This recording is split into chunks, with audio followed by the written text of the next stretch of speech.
안녕하세요. 넝쿨입니다. 미국의 16대 대통령 에이브러햄 링컨은 노예 해방을 선언한 대표적인 연방주의자입니다. 그는 미국 공화당 최초의 대통령입니다.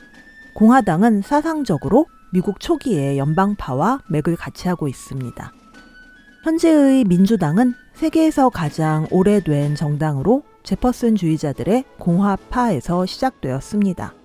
노예 해방으로 유명한 링컨의 모든 정책의 근간엔 연방주의가 깔려 있습니다. 미국 초창기 남부는 플랜테이션 농업 때문에 노예제가 필수였지만 상공업 중심의 북부에서도 노예제는 뿌리 깊게 자리하고 있었습니다. 제퍼슨의 고향 버지니아는 그가 독립선언서 초안을 작성할 당시 인구의 40%가 노예였습니다. 다들 이상적으로는 노예제를 반대했지만 현실적으로 그 편리함을 포기하지 못했습니다.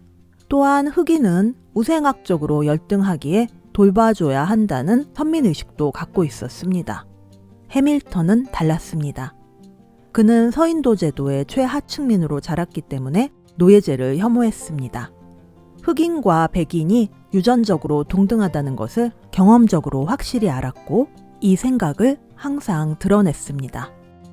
해밀턴만큼 노예제 폐지를 일관되게 주장한 건국의 아버지는 없었습니다. 연방파 대통령 존 애덤스조차 남부의 눈치를 보느라 매사추세츠의 노예제 폐지에 반대했으니까요. 자유의 몸이 될 노예들을 위해서 따로 기금까지 마련했던 자애로운 조지 워싱턴조차 자신의 사후에야 노예를 모두 해방시켜 줬습니다. 버지니아 금수저인 타고난 정치가 제퍼슨은 노예제에 대한 모순적인 태도로 유명한데 그가 해방시켜준 유일한 노예들은 그의 정부로 의심받았던 셀리의 가족들 뿐이었다고 합니다. 해밀턴의 정치적 동반자였던 미국 초대 대통령 워싱턴은 세 번째 임기에 도전하지 않기로 결정했습니다. 그가 왕이 되려 한다고 그를 비난하던 공화파에게 가장 위풍당당하고 가장 민주적인 방법으로 응답한 것이었습니다. 법에 강제하지 않았지만 재선에서 멈추는 것은 미국의 훌륭한 전통으로 남게 됐습니다. 워싱턴이 해밀턴을 끝까지 신뢰한 이유는 두 사람이 같은 비전을 가졌기 때문입니다. 독립전쟁이 끝나갈 무렵 워싱턴은 13명의 주지사들에게 미국이 위대해지기 위한 4가지 요건을 쓴 편지를 보냈습니다. 각 주들을 강력한 정부로 통합시키는 것, 제 시간 안에 채무를 변제하는 것, 육군과 해군을 창설하는 것, 그리고 국민 간의 조화를 이루는 것이었습니다. 이것은 연방주의자들의 주장과 일맥상통하는 것이었습니다. 정적들에게 끊임없이 공격당하면서도 해밀턴이 계속 정치를 한 이유는 워싱턴 덕분이었기에 워싱턴이 물러난 정계에서 해밀턴이 설 자리는 없었습니다. 다음 대통령이 된 존 애덤스는 연방파이지만 해밀턴을 미워했고 그는 평생토록 워싱턴과 해밀턴의 그늘에서 벗어나지 못했습니다. 이것은 부통령이자 공화파였던 제퍼슨에게 상대적으로 유리하게 작용했습니다. 당시의 선거제도는 한 번의 선거를 통해 1등이 대통령, 2등이 부통령이 되는 시스템이었습니다. 애덤스가 대통령이 된 선거에서 제퍼슨은 차점자였기에 정당은 다르지만 부통령이 된 것이었죠. 현재의 미국 시스템과 조금 다르죠. 정당제도가 발달하면서 1804년 수정조항 제12조가 채택됐고 이때 처음으로 정부통령 러닝메이트 제도가 생겼다고 합니다. 워싱턴이 물러나자마자 해밀턴의 성 스캔들이 세간에 알려지게 됩니다. 스캔들은 관직을 사적으로 유용했다는 투기 의혹으로 이어지게 되는데 해밀턴은 분류는 인정하지만 부정부패는 전혀 없었다고 강하게 반박합니다. 그는 책자까지 발행하면서 상세하게 의혹을 해명했는데 이것은 그의 여러 괴팍한 행동들 중에서도 가장 괴이한 사건으로 남게 됐습니다. 특히 그의 부인 엘리자에게 큰 고통이 되었습니다. 누군가는 이런 말도 했어요. 왜 그처럼 대단한 사람이 누구도 안 믿는 혐의에서 벗어나기 위해 모든 선한 이들이 자신을 낮추어 보게 만들고 가족들을 추문에 처하게 만들었는지 의아할 뿐이다. 이것은 미국 정치사상 첫 성스캔들 사건으로 남았고 투기꾼이 아님을 증명하기 위해 간통범이었음을 자백한 이 행동은 해밀턴의 기대와 달리 그에게 호색한 이미지만 강화시켜 주었습니다. 투기꾼인지 아닌지에 대해선 이미 아무도 관심이 없었습니다. 공화주의자들만 축배를 들었겠죠. 워싱턴은 해밀턴에게 선물과 편지를 보내면서 스캔들에 대해 아무 언급도 하지 않음으로써 그의 변함없는 지지를 보여주었습니다. 해밀턴은 워싱턴이 이때 준 와인 쿨러를 늘 보물처럼 다뤘습니다. 나중에 해밀턴을 살해하게 되는 애런 버도 이때만큼은 해밀턴의 편을 들었는데 사실 버는 해밀턴 상간녀의 이혼 소송 변호인이었지만 자신이 업무상 취득한 정보로 해밀턴을 공격하지는 않았습니다. 본인의 의혹에 대처하는 자세에서 알 수 있듯 해밀턴은 절대 성숙한 정치인은 아니었습니다. 워싱턴이나 제퍼슨이 일반 국민들의 희망을 대변하는 연출력이 있었던 것과 달리 해밀턴은 대중이 선호하는 바에 공감하는 능력이 전혀 없었습니다. 이것이 제퍼슨과 해밀턴의 승패를 갈라놓았습니다. 제퍼슨과 해밀턴은 완벽하게 대비되는 인물이었습니다. 해밀턴은 연방파, 제퍼슨은 공화주의자. 귀하게 자란 금수저 제퍼슨의 삶은 노예제의 바탕을 두고 있었습니다.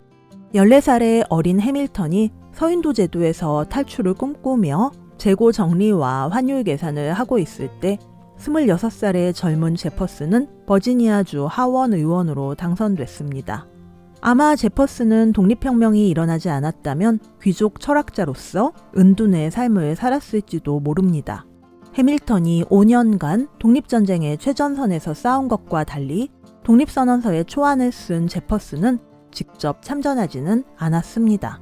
1784년 제퍼슨은 벤저민 프랭클린의 뒤를 이어 프랑스 주재 미국 공사가 됐고 혁명이 임박한 절대주의 정부를 직접 보며 그것을 정말 싫어하게 됐습니다. 그 반감은 엘리트 정치와 입헌 군주제를 옹호하는 해밀턴을 경계하는 것으로 이어졌는데 막상 프랑스 혁명을 정확하게 예견한 사람은 유럽은커녕 미국 남부도 가보지 않은 해밀턴이었습니다. 제퍼슨은 화려한 사치품과 귀한 철학 서적을 잔뜩 싣고 혁명의 한복판에서 귀국했습니다. 이렇게 귀족적인 삶을 산 것과 모순적이게도 제퍼슨이 꿈꾼 미국은 목가적인 전원 국가였습니다. 제퍼슨 주의자들은 프랑스 혁명을 지지했고 여러 잔인한 소식들을 가짜뉴스로 치부했습니다.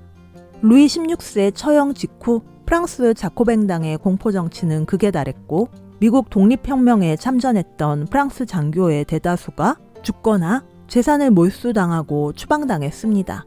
이 중엔 프랑스와 미국의 우애의 상징인 라파예트 후작도 있었습니다. 혁명 초기에 국민군 사령관까지 맡았던 라파예트조차도 국왕 처형 이후엔 반역자로 몰려 온 가족이 다 처형당했고 공동묘지에 던져지거나 추방당했습니다. 제퍼슨주의자들은 이 잔혹함을 모른 척했지만 워싱턴은 이 유혈 사태와 끔찍한 광기를 매우 유감스러워했습니다. 해밀턴은 파리에서 일어나는 대학살을 용납하지 않았고 목적이 수단을 정당화할 수 없다 했습니다. 혁명은 단 하룻밤 새에 법과 질서를 전면 부정하는 식으로 일어나서는 안 되는 것이었습니다.